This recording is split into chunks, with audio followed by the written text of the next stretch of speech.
আসসালামু আলাইকুম, welcome my channel. আজ আমি আপনাদের দেখাবো কিভাবে চিকেন বিরিয়ানি রান্না করতে হয়। চিকেন নিয়ে নিয়েছি, তেল পরিমাণ মতো, লবণ, মরিচের গুঁড়ো, হলুদের গুঁড়ো, জয়ফল জয়ত্রী গুঁড়ো,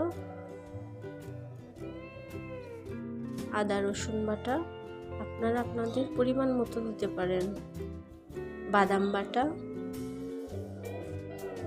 কয়েকটা দারচিনি, দুটো এলাচ, পেঁয়াজ বেরেস্তা, টক দই। আমি এখানে টক দই ছিল না বাসায়, সো দুধ দিয়ে এর মধ্যে লেবু দিয়ে রেখেছিলাম। এরপর হালকা একটু লেবু, এরপর পেঁয়াজ বেরেস্তার তেল, এরপর কিছু ধনেপাতা কুচি দিয়ে নাড়তে হবে। কিছুক্ষণ মশলা মিশিয়ে নাড়াচাড়া করার পর তারপর ঢেকে রাখতে হবে। আমি মশলাটা আমার পরিমাণ মতো দিয়েছি, আপনারা আপনাদের স্বাদ এবং পরিমাণ মতো দিয়ে দিবেন। এরপর ঢাকনা দিয়ে ঢেকে 1 ঘন্টা রেস্টে রেখে। এরপর বিরিয়ানি রান্নার জন্য একটা পাত্রে পানি নিয়ে এতে লবণ, তেজপাতা, স্টার এলাচ, কয়েকটা দারচিনি, সাদা এলাচ 2টা, রান্নার তেল দিয়ে দিতে হবে। এরপরে আগে থেকে ধুয়ে রাখা চাল দিয়ে দিতে হবে। আমি আবারও বলছি, আমি আমার পরিমাণ চাল এগুলো অনুযায়ী সব মশলা দিয়েছি, আপনারাও আপনাদের সব অনুযায়ী মশলা দেবেন। এরপরে পেঁয়াজ বেরেস্তা ভেজেছিলাম যে তেলে, সেই তেলের মধ্যে রেস্টে রাখা মাংস দিয়ে দিতে হবে। এরপরে একটু কিছুক্ষণ নাড়াচাড়া করতে হবে। একটি বড় এলাচ ও 3টি লবঙ্গ দিতে হবে। এরপর কিছুক্ষণ নাড়াচাড়া করার পর আলু দিয়ে দিতে হবে। আলু দিয়ে আরও বেশ কিছুক্ষণ নাড়াচাড়া করার পর এটার মধ্যে বিরিয়ানি মশলা দিতে হবে।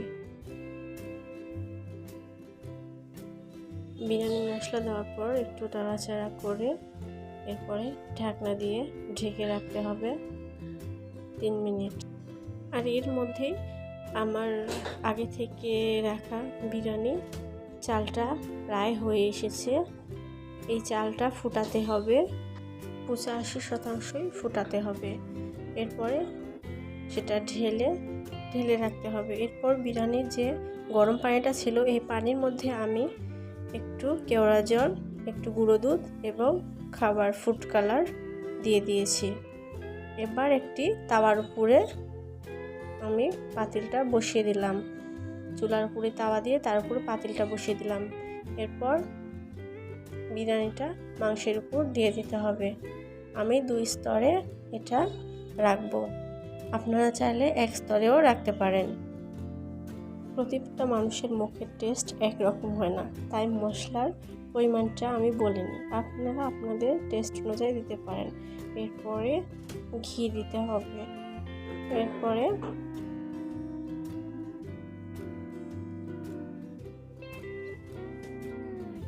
যে কালারটা মিশিয়ে রেখেছিলাম সেই কালারটা দিতে হবে।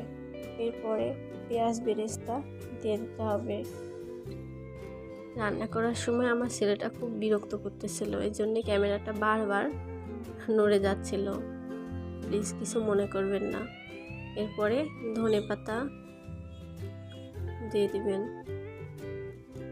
এরপরে সেম একই প্রসেসে পরের স্তরটাও দিয়ে দিবেন, সেম একইভাবে।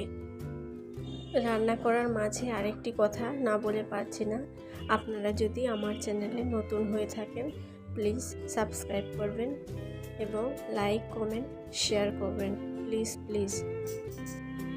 এবার আগের নিয়মেই সেম প্রসেসে প্রথমে ঘি দিতে হবে, এরপরে ফুড কালার, এরপরে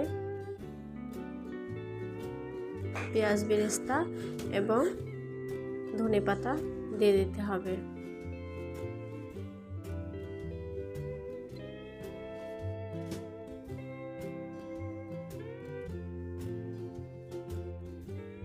এটা দেওয়ার পরে তারপরে বিরিয়ানির যে গরম পানি ছিল সেই পানিটা কিছুটা দিয়ে দিতে হবে।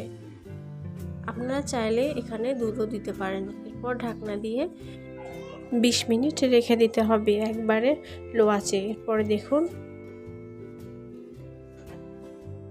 যেমন দেখতে সুন্দর হয়েছে তেমন খেতেও মজা হয়েছে, আর ঘ্রাণটাও মাশাআল্লাহ।